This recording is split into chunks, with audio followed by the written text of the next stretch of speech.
Rayuan manis Agus Buntung pada wanita terekam, usai percaya diajak ke homestay. Bocor rekaman suara Agus Buntung saat merayu wanita. Dalam rekaman suara, terdengar Agus Buntung merayu korban untuk bisa diajak ke kamar homestay.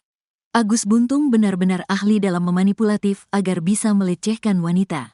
Dari rekaman suara, Agus seolah memiliki kemampuan spiritual untuk membimbing wanita. "Kakak cantik, jangan mau merusak diri, saya percaya kakak bisa. Punya ilmu kan?" katanya. "Saya tidak suka orang lemah." Lap air mata itu. "Nanti seperti apa muka kamu?" tambah Agus Buntung. Agus mengatakan wanita itu tak akan bisa salat karena terhalang dosa. "Kakak bersih, sampai kakak salat pun tidak bisa karena ada ganjalan," kata Agus Buntung.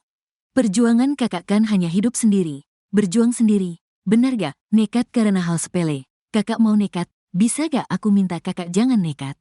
Bertobatlah," katanya. Ia bahkan rela mengorbankan nyawanya demi wanita tersebut.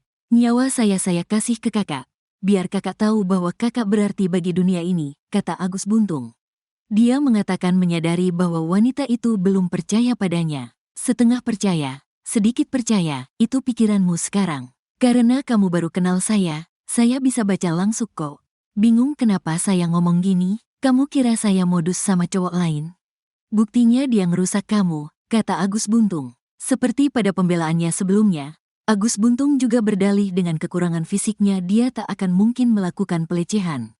"Walaupun kita berdua di kamar, saya tidak bisa apa-apa. Saya masih dimandiin sama mamak. Saya tidak sama dengan cowok-cowok lain karena cowok itu hanya manfaatin kamu," kata Agus Buntung. Agus Buntung lalu kembali menekankan soal sikap wanita itu. "Kamu mau berubah atau tidak? Kalau kamu tidak mau berubah saya pergi. Kalau kamu mau berubah saya akan tetap di sini dengan ngasih tahu gimana cara kesuksesan kamu," kata Agus Buntung. Beruntungnya menurut Direktur Kriminal Umum Polda NTB Kombes Pol Syarif Hidayat wanita itu tidak termakan rayuan Agus Buntung. Wanita tersebut cerdik merekam aksi Agus Buntung. Ternyata ada saksi yang pernah hampir mengalami hal sama dan ini sudah berita acara pemeriksaan. Saat perkenalan merekam, korbannya, direkamlah ada kalimat manipulatif. "Rekaman sudah diserahkan ke kita," katanya. Menurutnya modus Agus Buntung memang demikian. Memanfaatkan perempuan atau korban memanipulasi dengan kalimat yang hampir sama. "Kamu perlu pencerahan, perlu dimandikan, masih kotor." Seolah pelaku punya kemampuan untuk bisa menyadarkan kesalahan korban, katanya. Rekaman Agus Buntung pun kini tengah diperiksa. "Kita akan angkat rekaman lewat IT di Krimsus," katanya. Beredar video Agus Buntung joget sambil mabuk, ternyata sering gadai motor untuk beli miras. Beredar di media sosial video Agus Buntung sedang mabuk sambil joget. Bahkan kini baru terungkap bahwa Agus Buntung berulang kali menggadai motor untuk beli minuman keras. Satu persatu fakta baru terungkap soal Agus Buntung, mahasiswa asal Mataram, Nusa Tenggara Barat, NTB. Setelah membantah melakukan pelecehan seksual, kini Agus Buntung harus menghadapi puluhan kesaksian dari wanita yang pernah ia ancam. Terlepas dari kasus pelecehan yang sedang dihadapi, kini muncul video Agus Buntung sedang mabuk. Meski tidak memiliki dua tangan, Agus Buntung ternyata tetap bisa minum sendiri.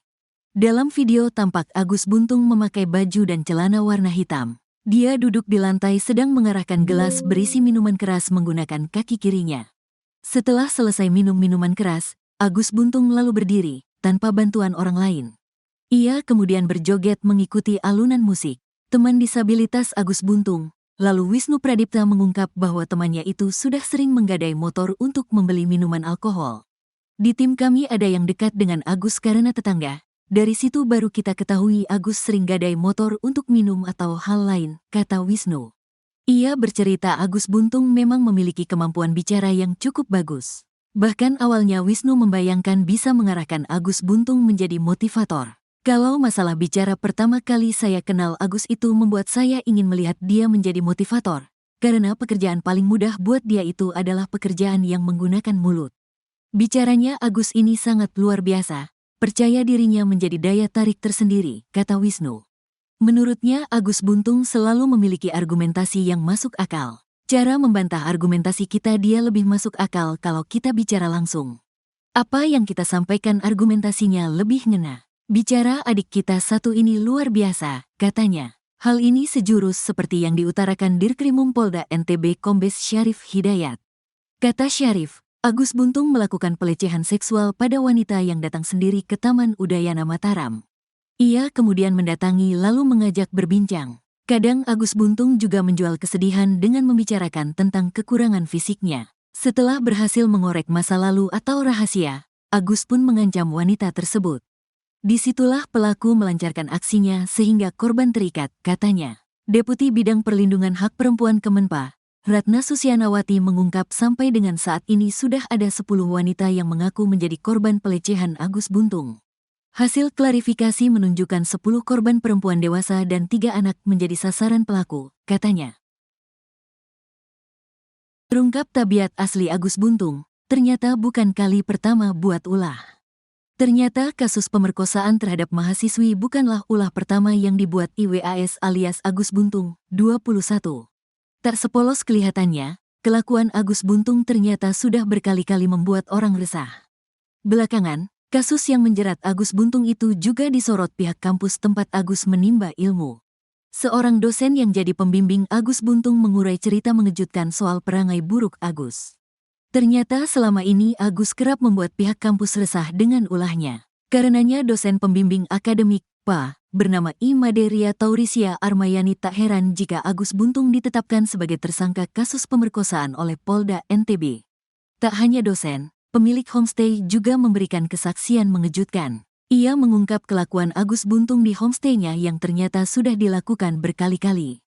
Dilansir tribunnewsbogor.com dari laman kompas.com, Agus Buntung rupanya pernah memfitnah sang dosen.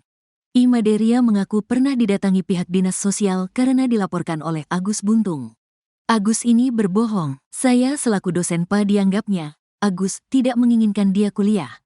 Padahal tidak dalam cerita konteks itu, ujar I. Maderia. Fakta sebenarnya yang terjadi adalah I. Maderia meminta agar Agus membayar uang kuliah tepat waktu. Diungkap sang dosen, Agus sejatinya adalah penerima beasiswa KIPKA dari pemerintah. Tiap tahun Agus mendapatkan uang beasiswa sebesar 13 juta rupiah, sementara biaya UKnya hanya 900 rupiah ribu per semester.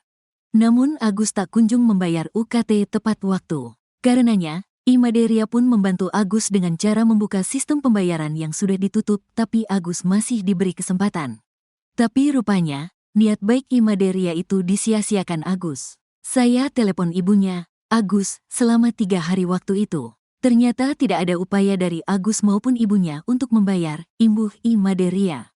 Lantaran hal tersebut, I. Maderia tak menggubris saat Agus kembali minta keringanan untuk membayar UKT. I. Maderia juga ogah meminjami uang kepada Agus karena pembayaran UKT sudah tidak bisa lagi dilakukan. Gara-gara hal itu, Agus pun tidak lagi menerima beasiswa KIPKA sehingga harus membayar UKT dari biaya sendiri.